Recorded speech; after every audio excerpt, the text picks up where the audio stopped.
అందరికీ నమస్కారం. ఇవాళ మనతో ప్రముఖ ఆస్ట్రాలజర్ జ్యోతిష శాస్త్ర పండితులు మాడుగుల శివప్రసాద్ గారు ఉన్నారు. జూలై నెలలో తులారాశి వారికి ఎలాంటి ఫలితాలు ఉండబోతున్నాయో వారి మాటలు నేర్చుకుందాం. గురుగారు నమస్కారం. ఆశీర్వచనం. గురుగారు, జూలై నెలలో తులారాశి వారికి ఎలాంటి ఫలితాలు ఉండబోతున్నాయి కాస్త వివరించండి. శ్రీ మహాగణాధిపతయే నమః. ఐం మహాసరస్వత్యే నమః. శ్రీ లలితాంబికాదేవియే నమః. మాస ఫలాల కార్యక్రమములో భాగంగా ప్రతి నెల కూడా ఈ మాసములో 12 రాసుల వాళ్లకు ఎలా ఉంటుంది, ఏమిటి, ఎలా జరగబోతున్నాయి అనేటువంటి విషయము గురించి మనము ప్రతిసారి చెప్పుకుంటూనే ఉన్నాం.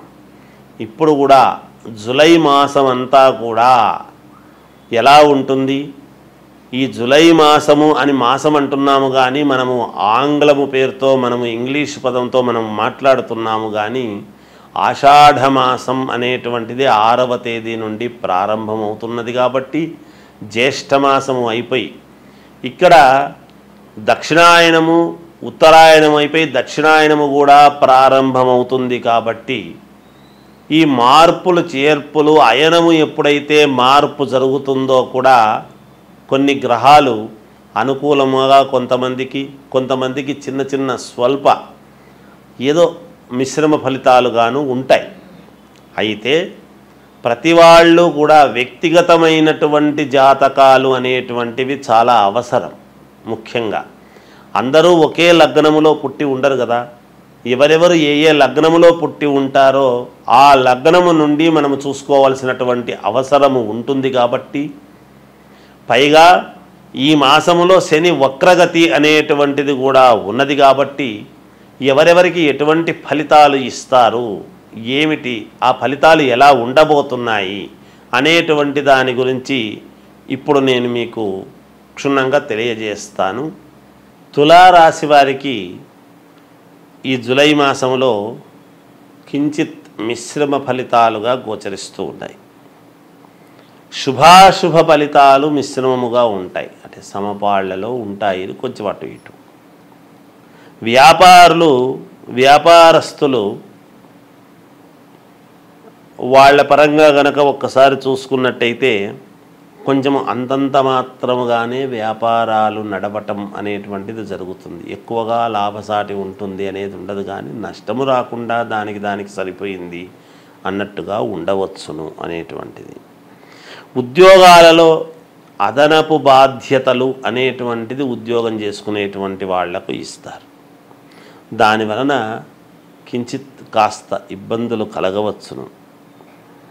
దూర ప్రాంత ప్రయాణాల వలన అలసట, శరీరానికి అలసట అనేటువంటిది కలుగుతుంది. కానీ సేవా కార్యక్రమాలలో పాల్గొంటారు. ఏదైనా సేవా కార్యక్రమాలలో అంటే మీరు ముందుంటారు చేయటానికి. అలా పాల్గొని అందరి మన్ననలు, అందరితోనూ పొగడ్తలకు ఇదయ్యేట్టుగా ఉంటుంది గాక. మీరు చాలా మంచి పని చేశారండి, మీరు వచ్చారండి, మీరు చేయకపోతే మేము ఎలాగో అనుకోయింటివండి అని ఇలాంటివి ఏవేవో కొంచెం పొగడ్తలు అవన్నీ కూడా ఉంటాయి గాక. సేవా కార్యక్రమాలలో పాల్గొన్న దాని వలన అందరినీ ఆకట్టుకోవటం అనేటువంటిది, మీకు మంచి భాషా పరిజ్ఞానం ఉంటుంది తులారాశి వాళ్లకు. మీరు ఒక మాట చెప్పారు అంటే ఆ మాటకు అందరూ కూడా మంత్రముగ్ధులై వినేట్టుగా ఉంటుంది. అంటే చాలా విషయ పరిజ్ఞానముతో ఇంకొకరికి చెప్పగలిగినటువంటి స్థాయి మీకు ఉంటుంది కాక. ద్వితీయార్థములో ధనపరముగా కొన్ని ఇబ్బందులు కలగవచ్చును. అంటే మాసము మధ్యలో కాస్త చిన్నపాటి ఇబ్బందులు ఉంటాయి. బంధుమిత్రులతో ఉన్నటువంటి వివాదాలు అనేటువంటివి ఏమైనా ఉంటే గతంలో ఇప్పుడు సద్దుమణుగుతాయి. బంధుమిత్రులతో ఉండేటువంటి చిన్న చిన్న వివాదాలన్నీ కూడా సద్దుమణుగుతాయి. నిరుద్యోగులకు ఉద్యోగ వ్యవహారాలలో సానుకూలత ఉంటుంది. నిరుద్యోగముగా ఉద్యోగాలు కావాలనుకునేటువంటి వాళ్ళు ఆ ప్రయత్నాలు చేయండి, తప్పకుండా మీకు సఫలీకృతులవుతారుగాక. ఆరోగ్యపరంగా ఇబ్బందులను అధిగమిస్తారు. ఆరోగ్యం పరంగా చాలా బాగుంటుంది, మీకు ఇబ్బంది ఉండదు. వాహన ప్రయాణాల విషయంలో జాగ్రత్త వహించండి. అంటే వాహనాలలో వెళుతూ ఉన్నప్పుడు మీ పక్కన ఎవరైనా ఉండేట్టుగా చూసుకోండి, మేలు జరుగుతుంది గాక. ఇంతకు మించి ఎటువంటి ఇబ్బందులు లేవు, అన్నీ కొంతవరకు అనుకూలముగానే ఉన్నాయి. జాగ్రత్తగా అడుగులు వేయండి, మీకు మేలు జరుగుతుంది. జయోస్తు. గురుగారు, అలాగే ఈ తులారాశి వారు ఎటువంటి పరిహారాలు చేసుకుంటే వీళ్ళకి శుభ ఫలితాలు ఉంటాయి అంటారు? పరిహారాల విషయానికి వచ్చేటప్పటికీ మీ ఇంటి దేవుణ్ణి ఆరాధించండి లేదా అమ్మవారిని ఆరాధించండి, తప్పకుండా మీకు విజయం లభించి తీరుతుంది. జయోస్తు. జూలై నెలలో తులారాశి వారికి ఎటువంటి ఫలితాలు ఉంటాయో తెలియజేసినందుకు ధన్యవాదాలు గురుగారు. అందరికీ నమస్కారం. ఇవాళ మనతో ప్రముఖ ఆస్ట్రాలజర్, జ్యోతిష్య శాస్త్ర పండితులు మాడుగుల శివప్రసాద్ గారు మనతో ఉన్నారు. ఆషాఢ మాసం యొక్క విశిష్టతను వారి మాటలోనే తెలుసుకుందాం. గురుగారు నమస్కారం. ఆశీర్వచనం నాయన. గురుగారు, ఆషాఢ మాసం యొక్క విశిష్టతను కాస్త వివరించండి. అలాగే ఆషాఢ మాసంలో చేయాల్సిన పనులు ఏంటి, చేయకూడని పనులు ఏంటి కాస్త వివరించండి గురుగారు. శ్రీ మహాగణాధిపతయే నమః. ఐం మహాసరస్వత్యే నమః. శ్రీ లలితాంబికాదేవ్యై నమః. ఆషాఢమాసము యొక్క విశిష్టత ఏమిటి, ఆషాఢమాసములో చేసుకోవాల్సినటువంటి పనులు ఏమిటి, చేసుకోకూడనివి ఏమిటి అనేటువంటివి సరే ఎంత తెలిసినా ఏదో ఒక అనుమానము, మానవులము సహజము కదా.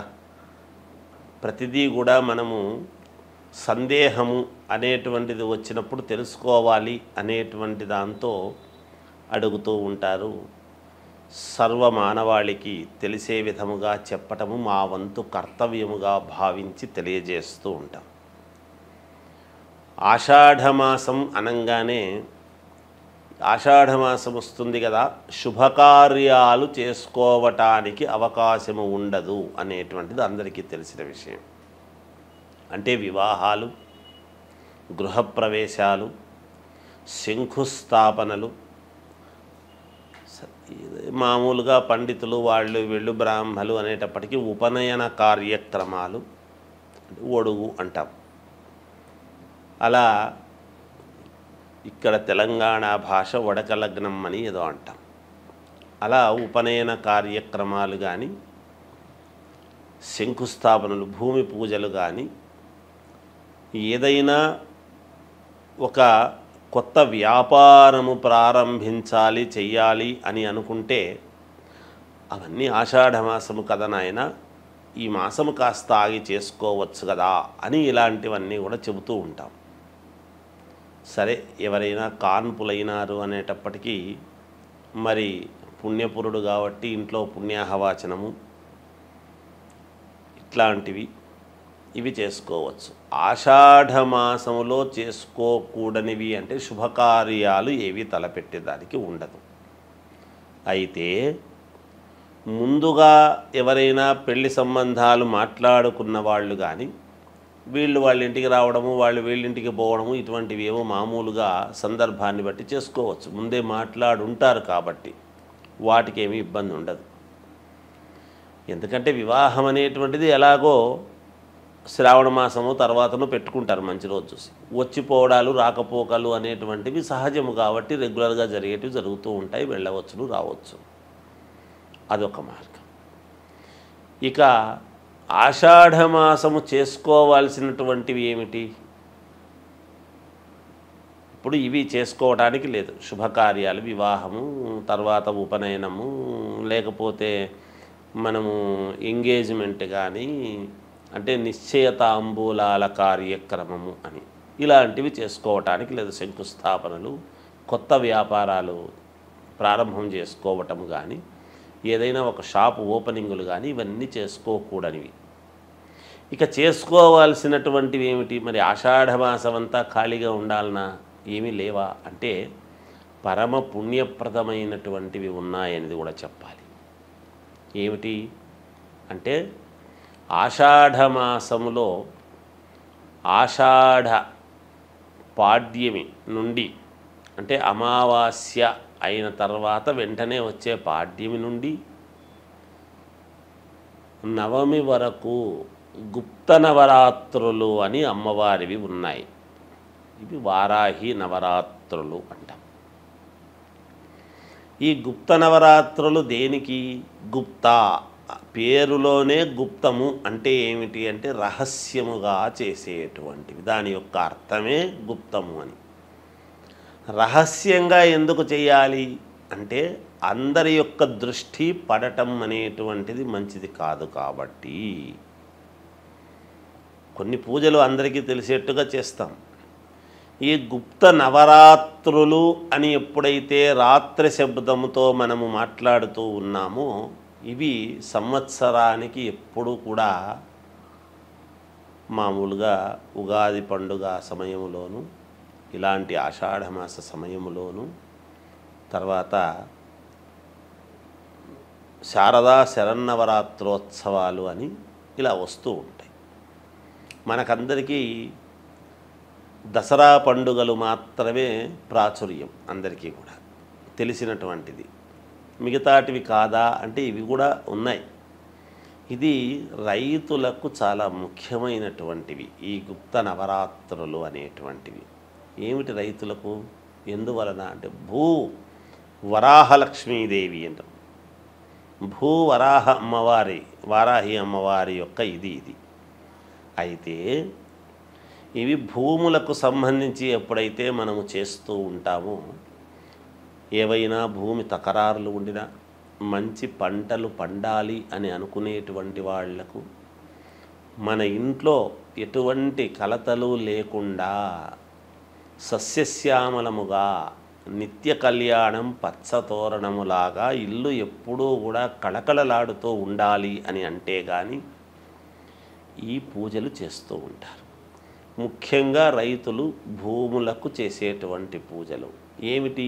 ఈ నవరాత్రులు ప్రతిరోజు కూడా భూమిని పూజ చేస్తూ దశమి రోజు అనేటువంటిది ఒకటి ఉంటుంది. తర్వాత వచ్చేటువంటి ఏకాదశి, ఇత్తనాల ఏకాదశి, ఆషాఢ శుద్ధ ఏకాదశి, తొలి ఏకాదశి అని వస్తున్నది. రైతులకు చాలా ప్రాముఖ్యత కలిగినటువంటిది. ఈ దశమి నాడు ఈ నవరాత్రులు ఎప్పుడైతే అమ్మవారిని భూమిని మనము పూజ చేస్తూ ఉంటామో, మరి పంచభూతాలలో ఒకటి అయినటువంటి భూమాతను ఎప్పుడైతే మనము నమ్ముకొని కదా ప్రతి రైతు కూడా పూజ చేస్తాడో, ఆకాశము కరుణించి వర్షాన్ని ఇవ్వటం అనేటువంటిది దశమి నాడు జరుగుతుంది.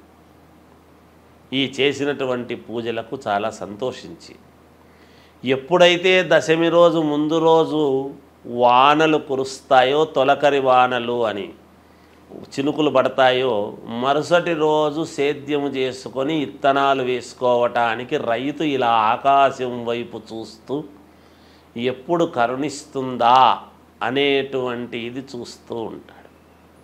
రైతులకు చాలా విశేషమైనటువంటిది, పుణ్యప్రదమైనటువంటి మాసము ఈ ఆషాఢ మాసము. రైతులకు చాలా ముఖ్యము అని అంటున్నాము అంటే మనందరికీ రైతు ముఖ్యము కదా.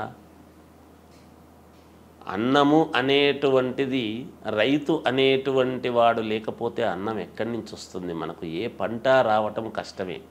అందువలన అలా పంటలు పండించేటువంటి రైతులు చాలా సంతోషంగా ఉండటానికి ఈ ఆషాఢ మాసము అనేటువంటిది చాలా ముఖ్యమైనటువంటి మాసము. ఒక రకంగా రైతులకు చాలా పుణ్యప్రదమైనటువంటి ఇవి వస్తూ ఉన్నాయి అనేటువంటిది తెలియజేస్తూ జయోస్తు. ఆషాఢ మాసం యొక్క విశిష్టత, అలాగే ఆషాఢ మాసంలో చేయాల్సిన పనులు, చేయకూడని పనులు వివరించినందుకు ధన్యవాదాలు గురుగారు. జయోస్తు.